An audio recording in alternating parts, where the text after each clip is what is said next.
Jesus along.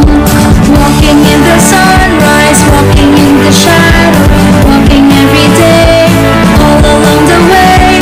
Walking in the sunrise, walking in the shadow, walking with Jesus alone.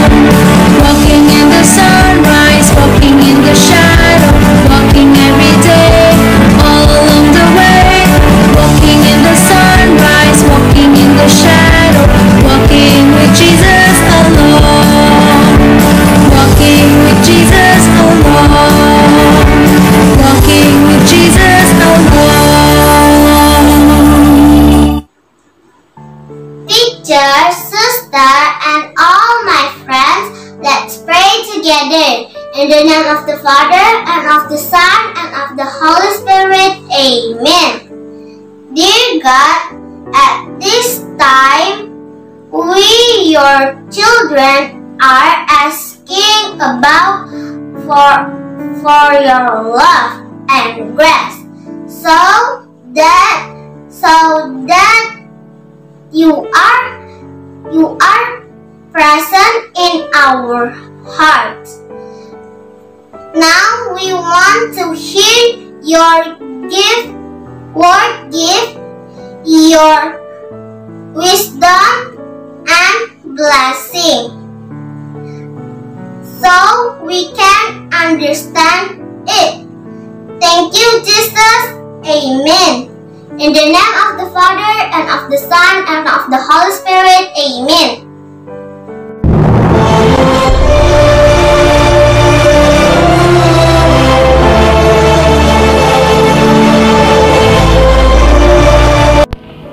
Selamat pagi dan salam Imago Dei, suster, bapak, ibu, dan anak-anak kami yang terkasih. Marilah kita dengarkan renungan kita pada hari ini. Yohanes 5 ayat 17 sampai 30. Tetapi ia berkata kepada mereka, "Bapakku bekerja sampai sekarang, maka aku pun bekerja juga." Sebab itu orang-orang Yahudi lebih berusaha lagi untuk membunuhnya, bukan saja karena ia meniadakan hari Sabat, tetapi juga karena ia mengatakan bahwa Allah adalah Bapanya sendiri, dan dengan demikian menyamakan dirinya dengan Allah. Maka Yesus menjawab mereka, katanya, "Aku berkata kepadamu, sesungguhnya anak tidak dapat mengerjakan sesuatu dari dirinya sendiri, jikalau tidak ia melihat Bapa mengerjakannya. Sebab apa yang dikerjakan Bapa, itu juga yang dikerjakan anak. Sebab Bapa mengasihi anak, dan ia menunjukkan kepadanya segala sesuatu yang dikerjakannya sendiri. Bahkan ia akan menunjukkan kepadanya pekerjaan-pekerjaan yang lebih besar lagi daripada pekerjaan-pekerjaan itu, sehingga kamu menjadi heran. Sebab sama seperti Bapa membangkitkan orang-orang mati dan menghidupkannya, demikian juga anak menghidupkan barang siapa yang dikehendakinya. Bapa tidak menghakimi siapapun, melainkan telah menyerahkan penghakiman itu seluruhnya kepada anak, supaya semua orang menghormati anak sama seperti mereka menghormati Bapa. Barang siapa tidak menghormati anak, ia juga tidak menghormati Bapa yang mengutus dia. Aku berkata kepadamu, sesungguhnya barang siapa mendengar perkataanku dan percaya kepada Dia yang mengutus aku, ia mempunyai hidup yang kekal dan tidak turut dihukum. Sebab ia sudah pindah dari dalam maut ke dalam hidup. Aku berkata kepadamu, sesungguhnya saatnya akan tiba, dan sudah tiba, bahwa orang-orang mati akan mendengar suara Anak Allah, dan mereka yang mendengarnya akan hidup. Sebab sama seperti Bapa mempunyai hidup dalam dirinya sendiri, demikian juga diberikannya anak mempunyai hidup dalam dirinya sendiri. Dan ia telah memberikan kuasa kepadanya untuk menghakimi, karena ia adalah anak manusia. Janganlah kamu heran akan hal itu, sebab saatnya akan tiba, bahwa semua orang yang di dalam kuburan akan mendengar suaranya. Dan mereka yang telah berbuat baik akan keluar dan bangkit untuk hidup yang kekal. Tetapi mereka yang telah berbuat jahat akan bangkit untuk dihukum. Aku tidak dapat berbuat apa-apa dari diriku sendiri. Aku menghakimi sesuai dengan apa yang aku dengar, dan penghakimanku adil.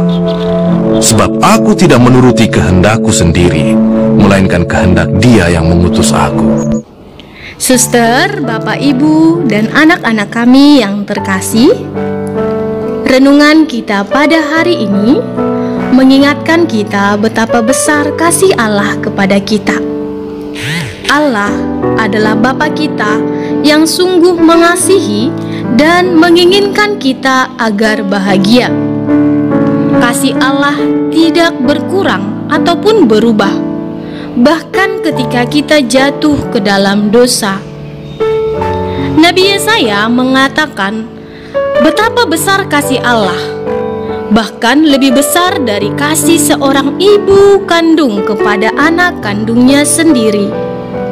Anak-anak kami yang terkasih, tentunya kita semua sudah merasakan betapa besarnya kasih orang tua kita kepada kita. Disekolahkan di SD Santo Antonius 1 dan 2 Medan, diberikan makanan yang sehat, dibelikan pakaian sekolah yang layak. Itu adalah bukti kasih orang tua kepada kita. Suster, Bapak, Ibu, dan anak-anak kami yang terkasih, kasih Allah jauh lebih besar dari kasih seorang ibu kepada anak-anaknya.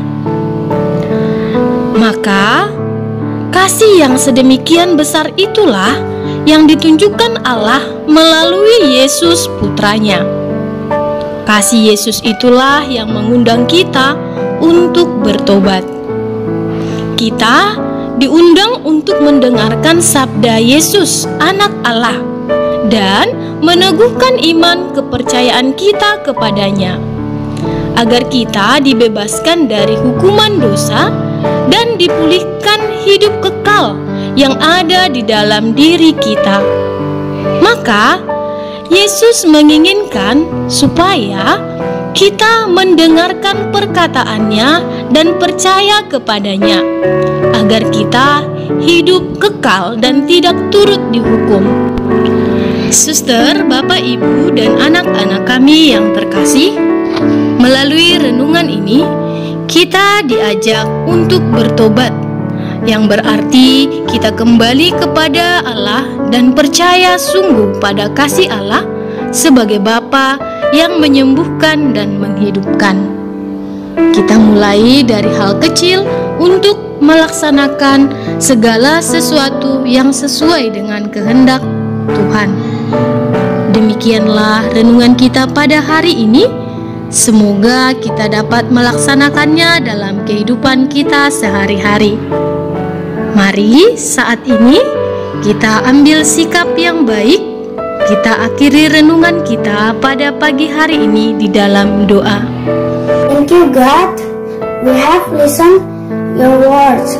Please bless us so we can do your words in our daily life. God, please bless us in our next activity. God, we have exam. Please bless us so we can do our exam well. Thank you, God. Amen. In the name of the Father, and of the Son, and of the Holy Spirit.